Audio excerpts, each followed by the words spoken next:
Hey, everybody. Welcome to another episode of Breaking the Block, where we are writers helping writers with different kind of questions and issues.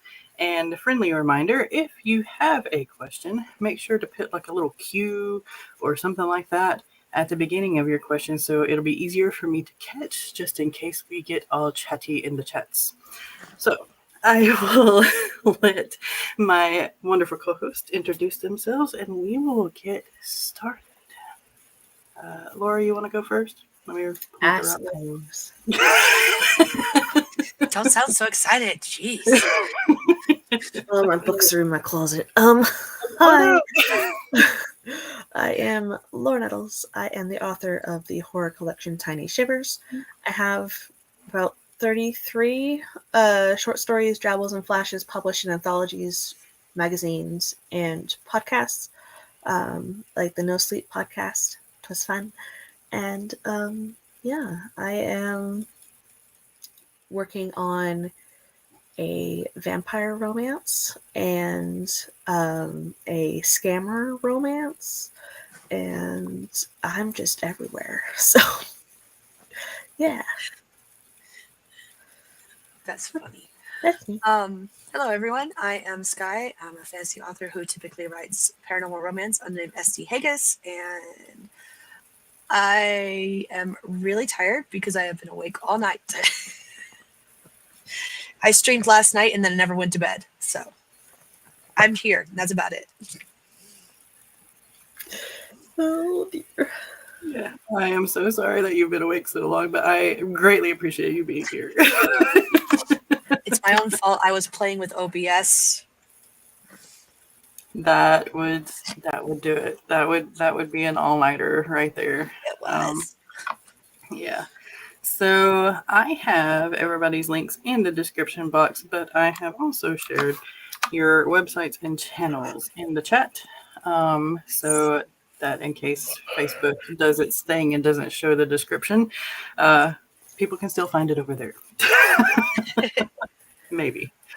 All right. So first things first, do y'all have any issues or questions that you want to discuss before we get into the ones that I found? I do not. Okay. My current predicament is finding the inspiration and gumption to actually write while I'm super stressed. So I get that. That can often be a job in and of itself. I have the opposite problem because usually when I'm super stressed, that's actually what brings me down and helps me out. Can I concentrate on any project I'm supposed to be working on? No. Am I still getting words on the paper? In everything else? Yes.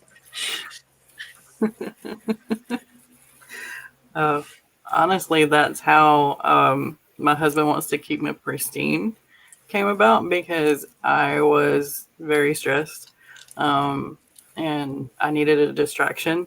And so, new project. Yay. Project number 63. But the first draft is finished. So, you know.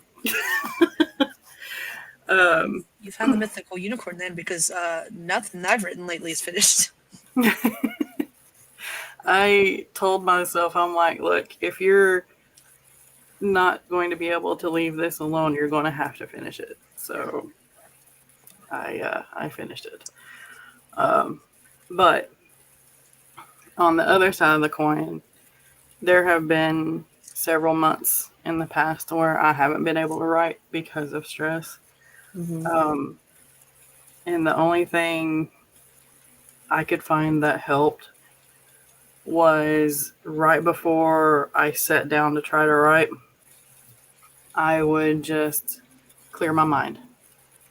And if that was a walk, if that was a little bit of meditation, if that was listening to music for 20 minutes or watching a show just to get my mind to shut off of life and into a creative space, I did it.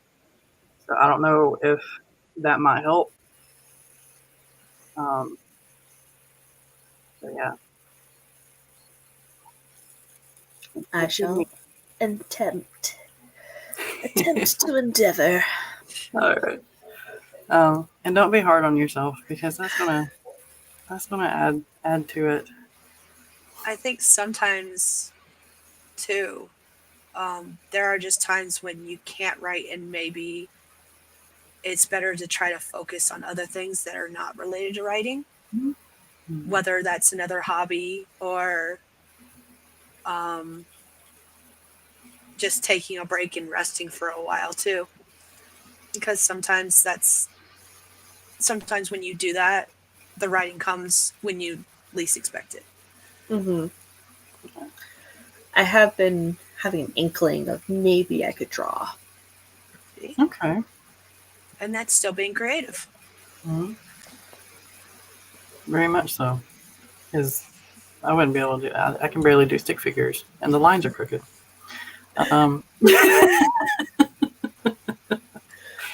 So yeah. All right. So anything else before we jump in? No. Okay. Here is our first one. I had a tough time remembering if we did this last time or not. But if you were talking to a new AuthorTuber or a person who wanted to join AuthorTube, what channel or tips would you give them to boost their confidence and give them ideas? Okay. So I made a list last week and I still have it up. So let me go to YouTube. Some of the people that I used to watch on YouTube that I would suggest once upon a time are either no longer doing YouTube, or they have gone to other avenues more so than YouTube. So I feel like while I still love their content, they aren't necessarily YouTubers because most of their content is on other platforms now. Gotcha. Oh, come on. I am curious what's on your list. Here's one. Ooh, I love Listen to the Books. So Listen the Books, I think, is a great example of be yourself, be quirky. You don't have to be super aesthetic. It's Correct. totally fine. You can have a room that looks like crap.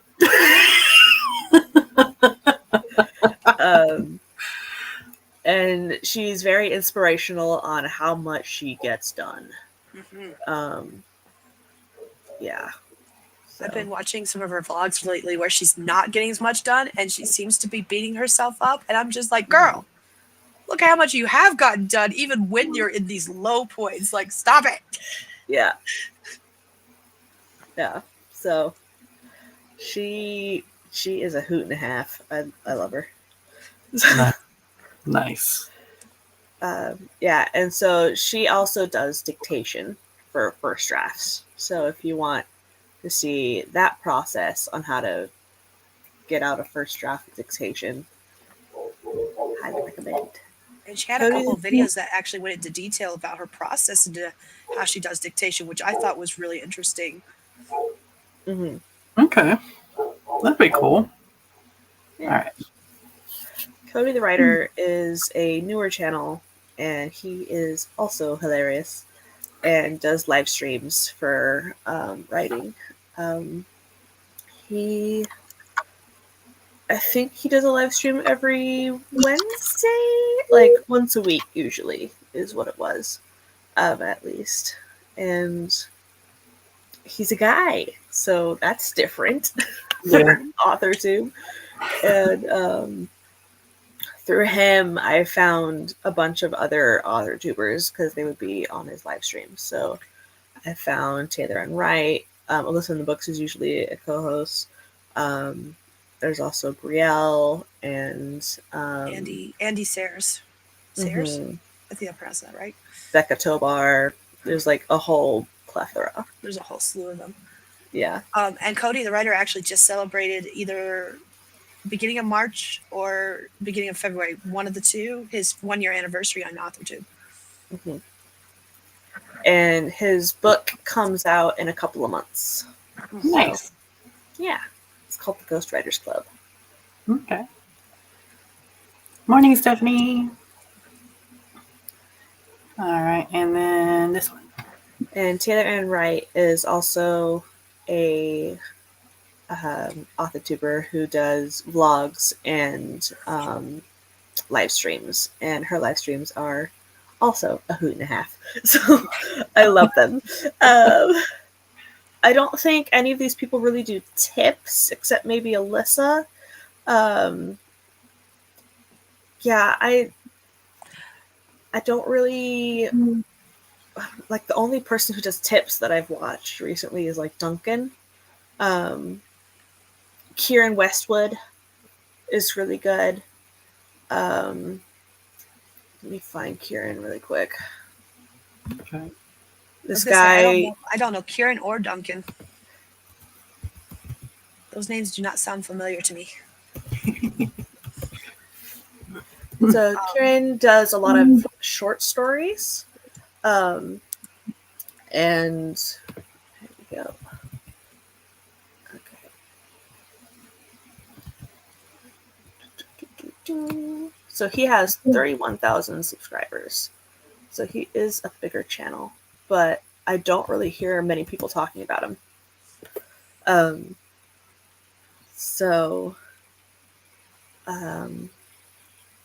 Yeah, I paid him to critique one of my short stories because he's been like a finalist, semi-finalist in short story competitions before, and it was very helpful. I like how he breaks down writing tips from famous authors, and yeah, he has some writing exercises. He's really good. Okay. While you were talking about writing tips and stuff, another one that I thought of who's been doing a mixture of like writing experiments and writing tips is LDJ Writes. He's got this massive universe with multiple genres that he's working in and multiple series in this universe, where some of the series are one genre, whereas other series are another universe. And I just think it's really interesting how he's cross-genrering across these different series in the same universe. Let me see of his link. Throw it in there. That's pretty good. Awesome.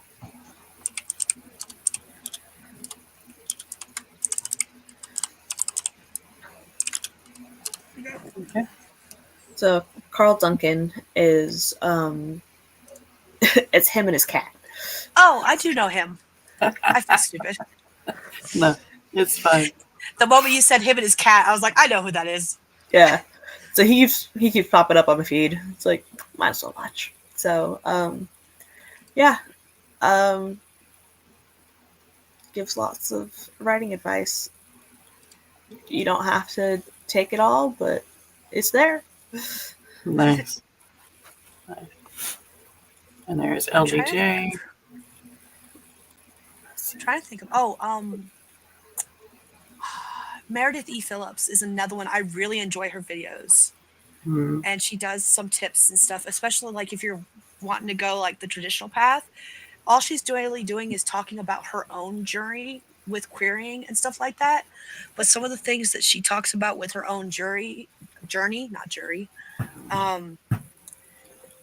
they're not tips per se, but at the same time, it's very educational and really entertaining at the same time. I'm grabbing her link.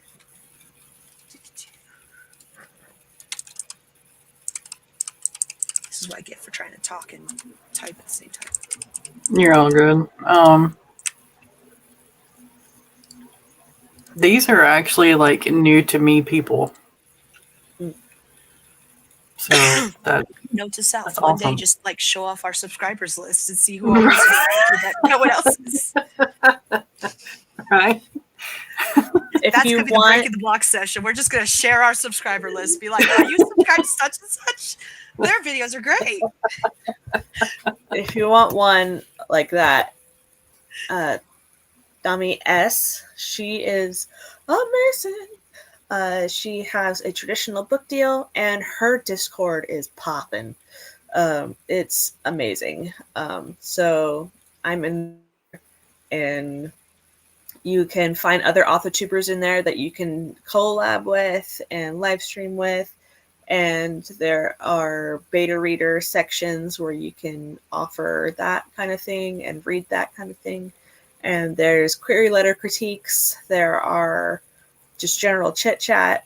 And we have our own little place for like the mood boards and stuff where you can dive into your own projects.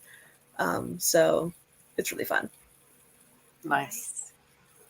All right, and there's Meredith E. Phillips' link as well.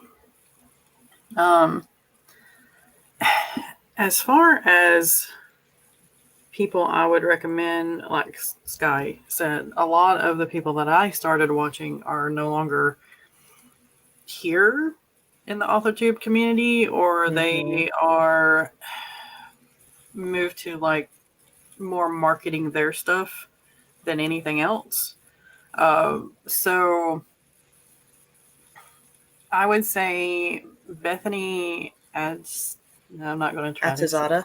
Yes, thank you.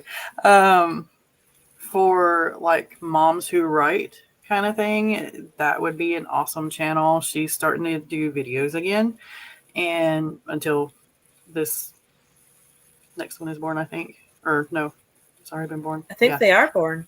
Yeah, they are. They were born in December, I think. Yeah, so she's starting to do videos again after the December baby.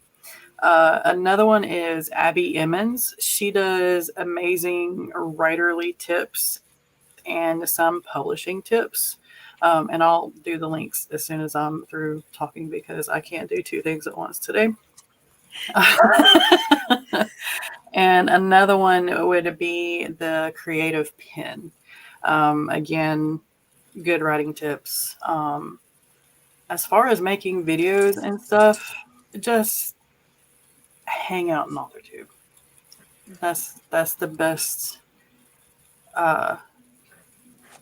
tip I could give you there, because you can pull ideas from everyone. You can do the tags that everyone else does, and that's a good start, and go from there. Be careful. Sorry, husband was leaving for work. But yeah, so we've got those. All right. One more. Okay. This is more for publishing industry news. If you are needing that, and like what agents are getting the 6-figure deals, and just I love her to death. Lindsay Puckett. Is Lindsay Puckett? Okay. Yeah. The moment you said marketing deals, I was like, I know who that is. Yeah. I just started watching her videos recently too. Really? Mm-hmm. Oh, I'd heard a bunch of people talk about her, but I hadn't actually found her channel myself until like maybe 6 months ago. The Glass Witch is one of my favorite middle grades ever. Nice. It is so good. And I have the odds. It stares at me like, read me. Like, I'm super excited about Bitter Bones, and the more she talks about her little gnome, garden gnome cozy fantasy, I'm like, that's the book I want to read. She's adorable. You just kind of want to squish her. All right. And there's probably a lot more that I'm just not remembering. Probably. As far as how to be more comfortable when creating a channel, I think there's a lot of videos out there on like creating channels, not even just in the AuthorTube space, but on YouTube in general. So I feel like it's almost better to watch not just videos from AuthorTubers, but from other niches as well, if they've got tips on how to be creating a channel, just because then you get a more varied idea of ideas and tips as far as like creating your channel and what kind of stuff you want to put on it and stuff like that. Because there's ways to combine. Yes, AuthorTube is a niche, but like a lot of AuthorTube and BookTube crosses over. And like there's a lot of like get ready with me videos where people have conversations while they're putting on like makeup, which puts you in the beauty tube sphere. So like it's just interesting how some of the niches can cross over. You know, that would be like really neat, like getting ready to write, like cleaning your Get ready desk. to write with me. You're right. So Brielle from Brielle Writes actually does have videos on how to start an AuthorTube channel. Nice. Okay. There's quite a few that do, but I can never remember. Whenever anyone asks me for specific people that have videos like that, I could never remember names off the top of my head. Yeah, no. And Brielle has over 8,000 subscribers. Oh, nope. There we go. Nice. All right. And she's got 2 channels. She has Brielle Writes, and then she has another one. And I didn't realize that. I thought I was watching videos from one channel until I realized I was subscribed to both. Natalie Lay. She has 2 channels too. She has the Natalia Lee. Natalia Lee. God. This is the reason why I don't say anybody's name. What are words? What are words? Right. It's too early, y'all. And we had the time skip. So yeah, no. Names not happening. But yeah, she has 2 different channels. Stephanie Whitson had 2 different channels for a while. I think she must still have 2 different channels. I don't know. I don't know if she's posting on both because one was RV travel. Yeah. So. And she lives in an apartment now. So I think she's just mainly focusing on her writing channel now. Yeah. Okay. But yeah, just hang out. Just hang out on YouTube. Things will come to you. All right. So next one is this one. So what are some questions or measures you can take, or new authors can take, or can ask themselves to see if they need to self-publish or go traditional? We might not be the best to answer this question. Hey, Heather, good morning. But yeah, we can try. I think the first question someone should ask is like, how much help do you want versus how much do you want to do it on your own? I think that is one of the first questions you have to ask yourself, because that will vary your answer a little bit. Morning, everyone.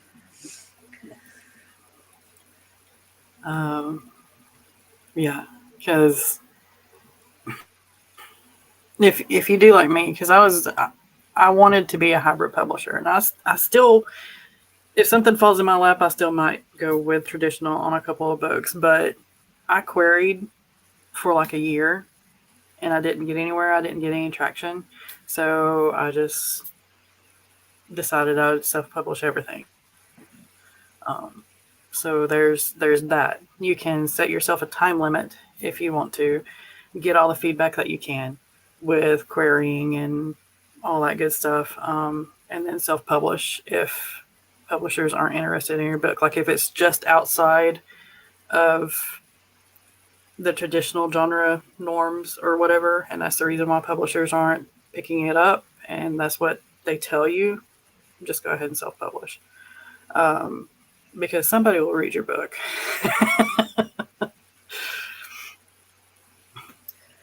So For me, I have queried my middle grade for 2 years. There's a hair in my eyelashes. Anyway, so it is harder to break into middle grade in the indie world, I think, because you're not in the book fairs, you're not in any of that, and so like my dream is the Scholastic Book Fair. That would be awesome. so That would be flippin' awesome. cool. So I've been trying to do traditional, and in the meantime, I've published my horror collection, but it's not a novel. It's a collection of short stories. And there is a very small market for traditionally published collections. You usually have to be a very famous author already before you get a collection. You have to be Stephen King or Octavia E. Butler or somebody. So, like, I went ahead and did that myself. And have I broken even? No. But I knew that going in. It was a my book baby. Like, this is, I want it to be as awesome as I can make it. So like I commissioned illustrators and everything. So I just went for it. But in the future, I want to make money. And so I am still leaning towards traditional first because of that advance. So that even if you don't sell a bajillion books, you still get thousands of dollars. And you get the help of the editor and the marketer and everything. So, like, yes, you'll still have to do some marketing and stuff on your own, but like they might provide the illustration work for your bookmarks and stuff. So things like that. So I just I want to be able to support myself, and it seems like traditional publishing, once you get through the gatekeepers, has more of a guarantee of income of the advance. So, yeah. And then I can self-publish other things once I get my name for myself. Okay. Another thing too is if you're working towards traditional publishing, don't be afraid to sign up for writer workshops. They have editors there, they have publishers there, they have agents there, and you can meet them face to face. And that's where you get a lot of your feedback on your query.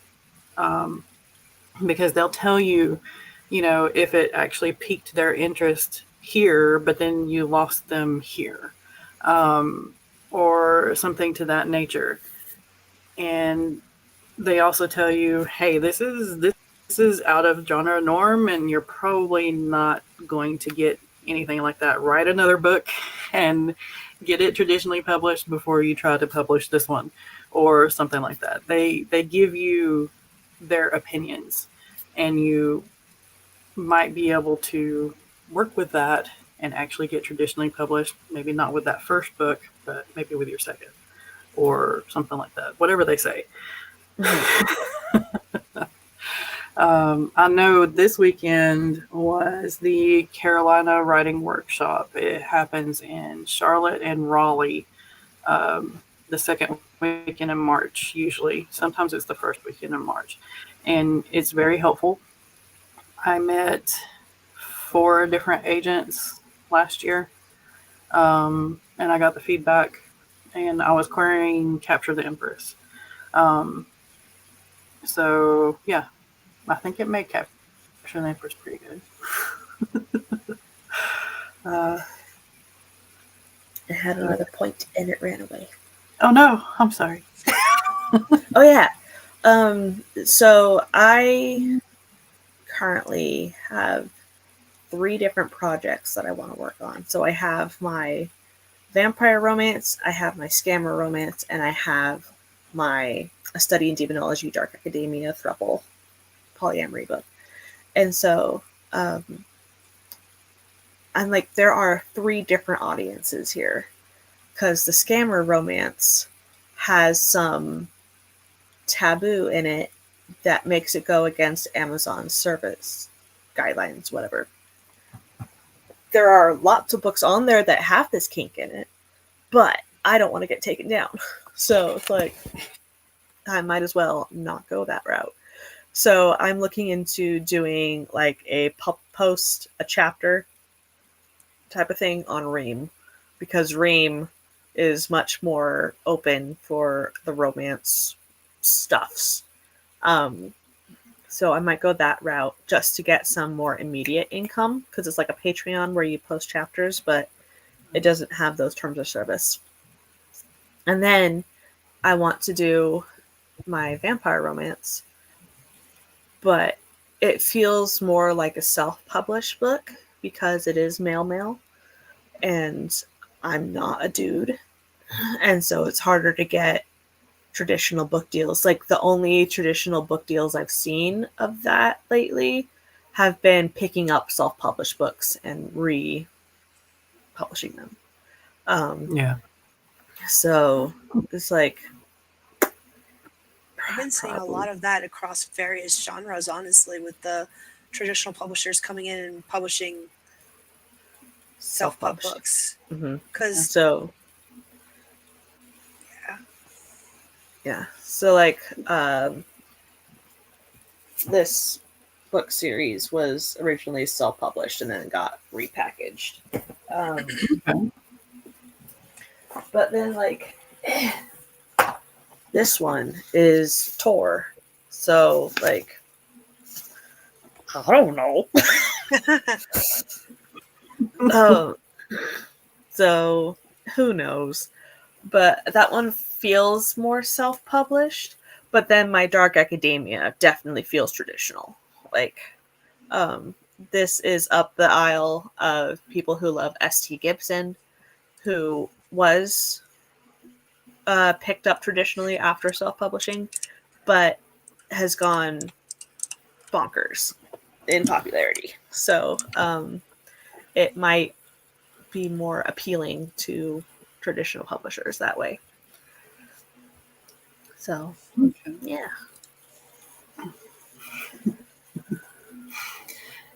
All right. Good deal. And we'll probably end up coming back to this in future episodes. Let's see. All right. So, with what you know now, what would you tell your newbie author self of the past? funny you should bring this question up, because I have a whole video I planned on doing about it in the near future. That was not going to be short and quick in answer.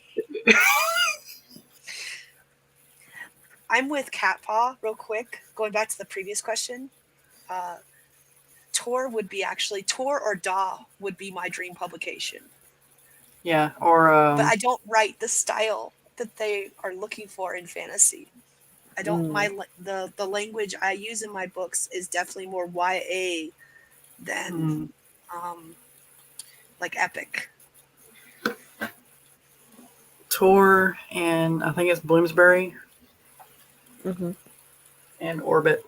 Those three would be my Orbit dream. Would be a good one too. Yeah. And if I wrote middle grade, I'm right there with you, Laura. Scholastic is the way to go. Mm-hmm. I miss these book fairs. Yeah. It was interesting working at Barnes & Noble. We had book fairs at Barnes & Noble, where it was basically the kids got a code, and at checkout, we would apply the code to the purchase, and then that credit would go to school. So, yeah. That's pretty cool. It was interesting. Okay. I know, loaded question. I think the main thing I would tell. So, this is. I think the main thing I would tell newbie Skye is to talk more to people who have been publishing longer, instead of like to be a little less shy and actually just go up and have conversations, even if you didn't know what questions to ask, which was always what stopped me. Was that I was like, I don't know what I need to know. I don't even know what questions to ask. And sometimes just striking up a conversation will eventually get you to the information you want to know, or because you're building a relationship with them anyways. And then I think the second biggest piece is to avoid pre-made cover sales, so you don't buy so many covers you're never going to use. Those are the main two. Up to. I have lots of covers, and I recently did like a project evaluation, and I'm like, not going to use that one, not going to use that one, not going to use that one. They either don't match the genre anymore, or I just don't have no interest in that story idea anymore. So Gotcha. it's fantastic. It's great. See, I make my own book covers for my temp book covers, and then don't hire the cover designer until like I'm ready to start uploading the documents to Amazon or wherever. That would be smart, and I am not intelligent. You are. You just got a little bit ahead of yourself. It's fine. By like years.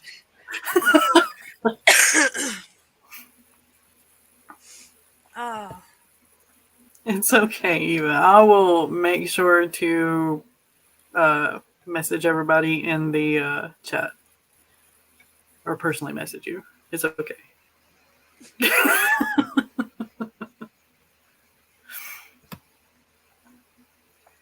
Alright.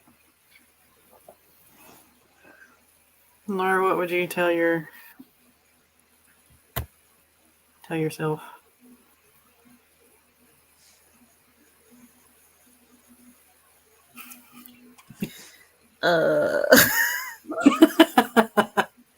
Got put on the spot.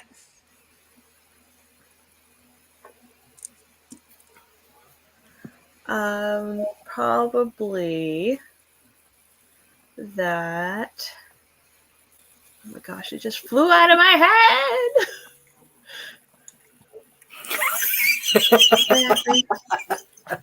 It'll circle back around. Put some seed up.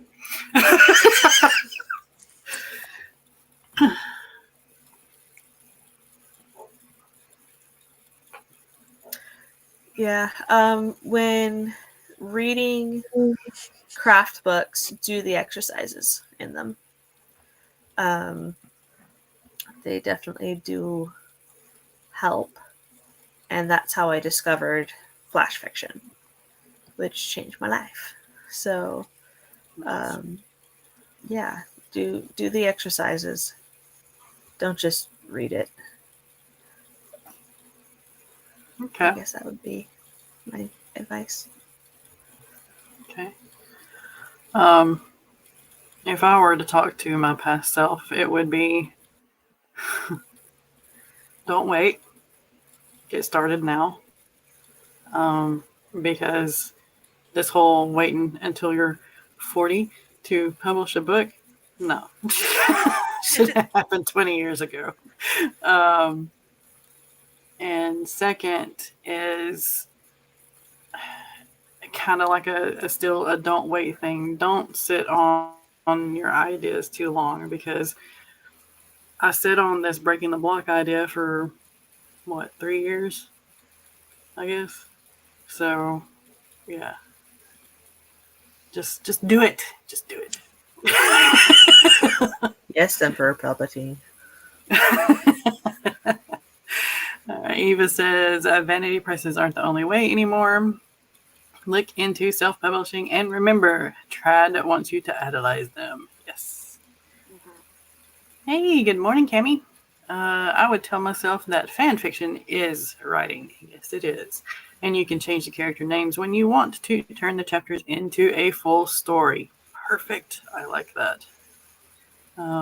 Yes, Skye and a little bird. Eva says, don't get sucked into learning about how to write. Writing is the best way for you. Exactly. That's definitely a good one.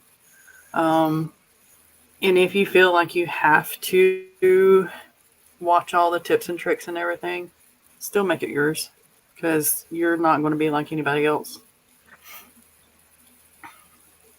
Cat Paw says, don't stop writing for goodness knows how many years, decades. Self-pub will be a thing. I like that. All right. Any last little thing, or are we good to go to our last question? Which is going to be another... Nice warning. We're not going to upstairs either, are we?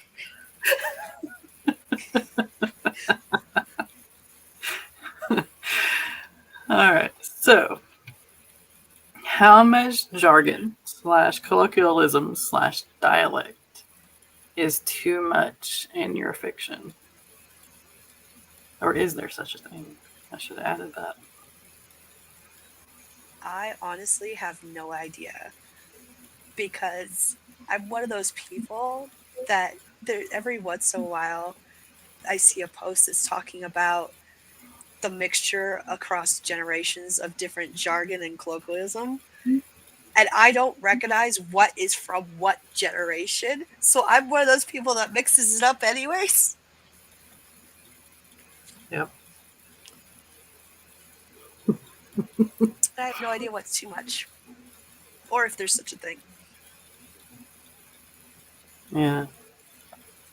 I think the exception is, like, if you're writing something historical and you are specifically setting it in a certain time period, but you're using like modern speech and jargon and dialect.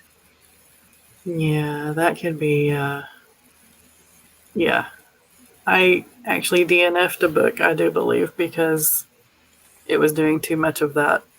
And even Bridgerton, the TV show, kind of had me going for a while because of because of the modern things.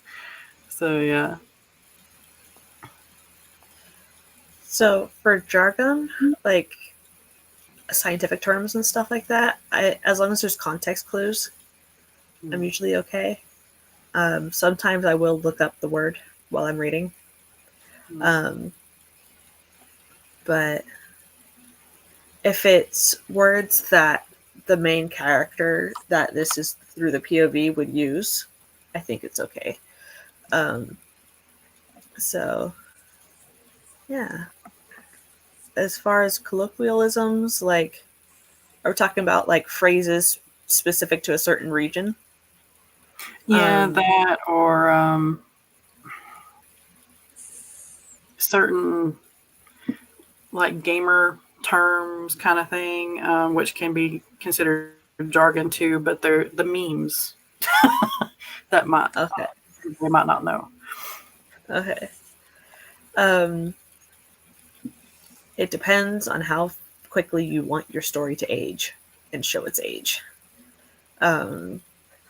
Like back in the day, PewDiePie with meme review, like memes would die really fast. So, yeah, just keep in mind what you want your story to invoke. Do you want it to invoke the feeling of like, this is 2012 fiction? Or do you want it to be like, I can read this no matter what year this is and still super enjoy it. So, like some people were not alive in 2012. And so if you're writing a middle grade that uses 2012 memes, they're going to be like, what the heck? So I'd just be careful and err on the side of less. As far as dialect, the only thing that comes to mind is Hagrid in Harry Potter. having the accent written in. Mm-hmm. So yeah, I don't know, just With dialect, I tend to err on the side of caution, but by saying speaking like the text is in normal, and then it'll say he said with Scottish accent kind of thing. yeah. Right. I have the Roald Dahl book, The Twits, but written in Scots. So it's called The Egypts, and the whole thing is written in Scots, and it is amazing. But like, it's so hard to parse through and be like, yes, I get it. So, like, I bought it in Scotland. It's one of my souvenirs. It's really cool. But yeah, so just know that you might alienate some readers, but if it's that important to you to have that dialect represented, like in the apostrophes and stuff, like you can go for it. My Southern comes through in a lot of my writing, and I realize that when my editor comes back and be like, "What accent is this?" I'm like, "Oh shoot, crap." It's called Appalachian. Dang it. Eva says if they are... Oh, no, go ahead. Okay. If they are the type to mock, or if they want to mock you, it doesn't matter what you do or don't do. So write anyway. And the cat paw agrees. Cami says if you include a glossary like a sane person, you can put as much as you want while still being understandable in your native language. I like that. Varies by story for sure. If I have to learn how to understand the story, I'm probably not interested in it. So yeah, you've got to kind of think about the degree of difficulty that you want. Vibe 2012 fiction. She wants you to put that on some merch, Laura. Heather says, I prefer context clues for words in another language, unless it's best for clarity to have a character to translate them. That's a good trick. In If the fan accent... fiction that I read that has stuff in like Latin or whatever, usually at the end of the chapter they'll have the translations and the footnotes. Yeah, which I appreciate. Oh yeah. If the accent can be read in English to sound the way you intend, it doesn't bother me at all. If I have to learn a bunch of terms or spellings, prefer not a main character constant situation. Hey, Rita. It's about dialect in particular. So the Belle Earth Witch is set in Appalachia, North Carolina, Appalachia. Small town. And I pulled back a lot on it, and I'm kind of regretting it now, but at the same time it's like I didn't really want to put a glossary in the back. We don't want no stinking glossaries, dang it. Right? It's too much work. You want badges? True. So yeah, I mean, growing up, you get people that talk like Boomhauer, where you have to really listen and translate it in your head, even though they're speaking English. And you have other people that speak relatively well, all in the same town.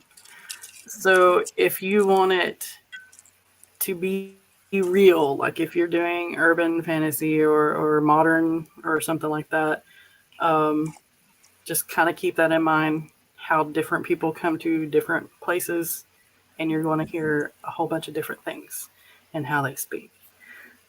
So that helps me get more into the book if there are different dialects in the dialogue. But that's just me. I need the glossary in one of my series because of terms. Yeah. Yeah. And I want to do maps so bad. I love a good map. I do My too. favorite map, I think, is from Dark Rise by C.S. Pacat. It's beautiful. Nice. Shoot, I can't remember. It's a map of London There's from a like 1812 or something. yeah.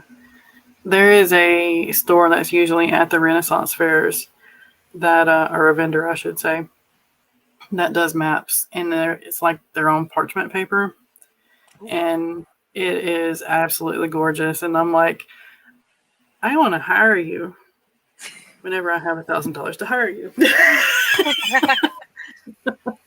The best Because maps are the most expensive. Dang it. yes. Let's see. Cami says, I am fully behind glossaries, maps, and chapter titles. Yeah. Same. Yes, all the maps. My DIL is usually using my for my books. Nice. All right.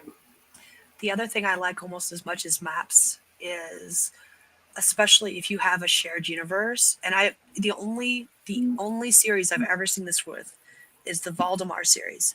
But give me a good timeline with where different books feature on said timeline across years. Oh, The Star Wars I'm here Expanded for it. Universe. Like, yes. All right. So note to self: capture the Empress needs timeline in the back. Notes. This was more because she has so many different series across various years and reigns of kings and queens and the breaking of the worlds because of different magics and stuff. So it's like really cool to see that. That's pretty cool. Okay.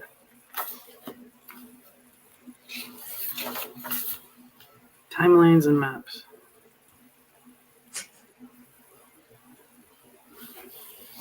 I'm saying that because Capture the Empress, like the first book, is like the spoke in the wheel, and all the other books come off of it. So that would be. It would also probably help my brain because y'all know how my brain works. It doesn't. If I only had a brain. Right. Both. Kappa says, I remember in books in my teens, 20s, French was never translated, but German and other languages was. It pissed me off because I didn't know enough French to get it, but had learned German. I was like this with Latin once upon a time. Latin was never translated ever in most of the books that I read, and it's like, I know some Latin, aka the scientific names of animals, but not enough for that. Knowing my luck, I would be trying to sound it out and accidentally summon some kind of demon. Right? Whoops! How'd you get in here? I mispronounced this word. Oh, can you tell me how to say it, please? Have you seen that meme somebody made of trying to format in Microsoft Word and summoning a demon instead on accident? Just trying to make another column. Help! It do be like that sometimes, though. Let's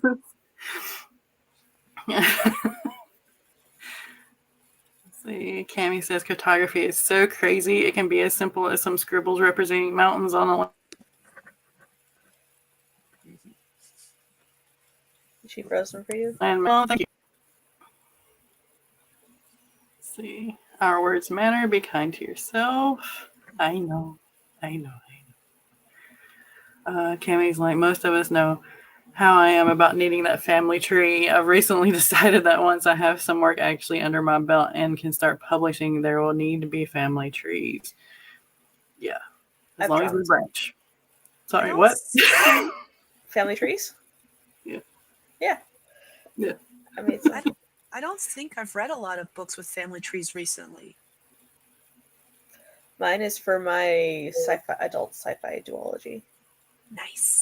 Because one of them, for the second book, the main character is an Oracle Priestess, and her family line is the oligarchy is attempting to cull them.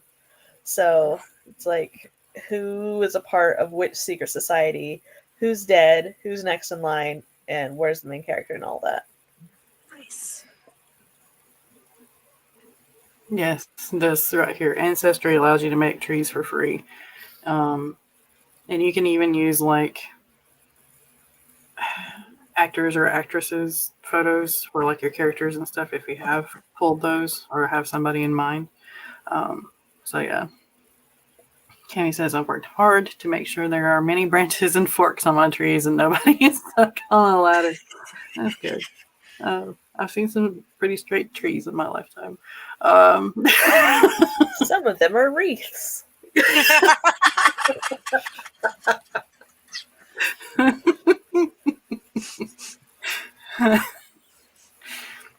Are they pretty wreaths though? Or are they pretty They're festive. thinly veiled wreaths?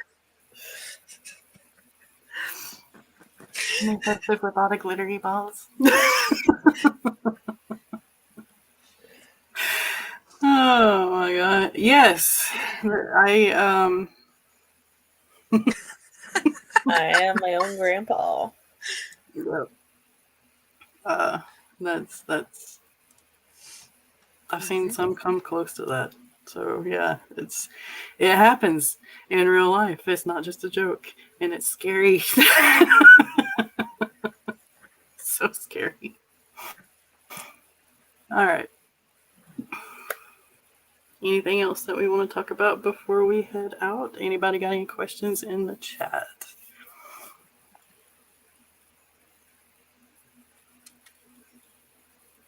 Maybe.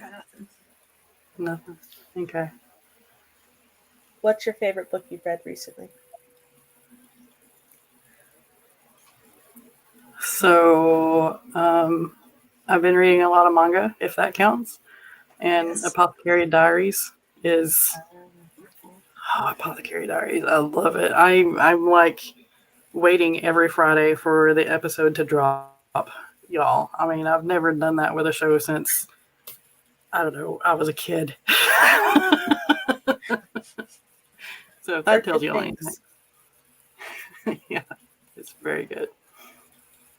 I haven't been reading a lot recently, but the most recent read I did read that I absolutely adored and hated the ending of until I realized there's a sequel, which was not made clear, was Skin of the Sea by, I want to say Natasha Bowen.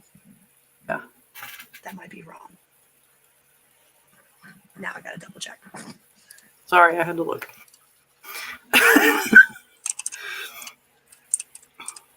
But that is an absolutely beautiful book. Yeah, Natasha Bowen. Yeah. Okay. I really liked it. Nice. Cammy.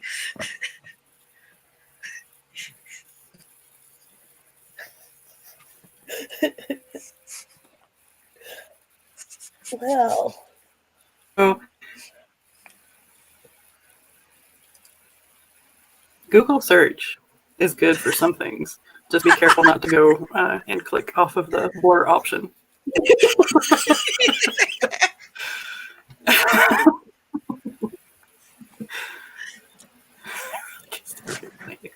You're not reading the erotica then. Just saying.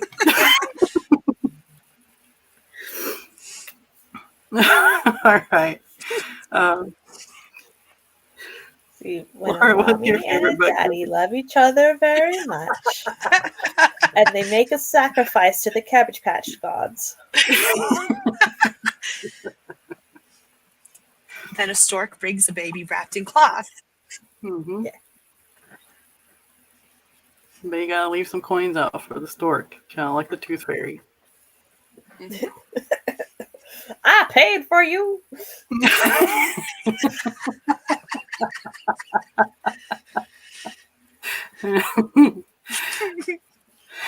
When an alpha and omega love each other very much, yes, yes, yes. When a vampire lord and their turnling love each other very much too. The storks just keep the babies until the feathers fall.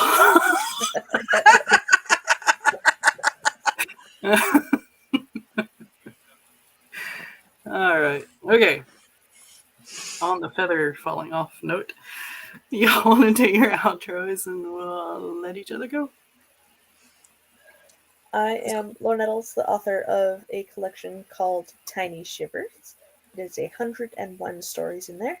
And yeah, if you want a signed copy, they are on my Ko-fi. And today's Sunday. Yes. It's Sunday. I don't know where I'll be this week. Stay tuned to find out. All right, and I am Skye. I am a fantasy author who typically writes paranormal romance under the name S.T. Haggis, and I am finally putting videos out, and as soon as the stream ends, I'm going to take my happy butt to bed, because I am really tired. You have been up all night. Okay.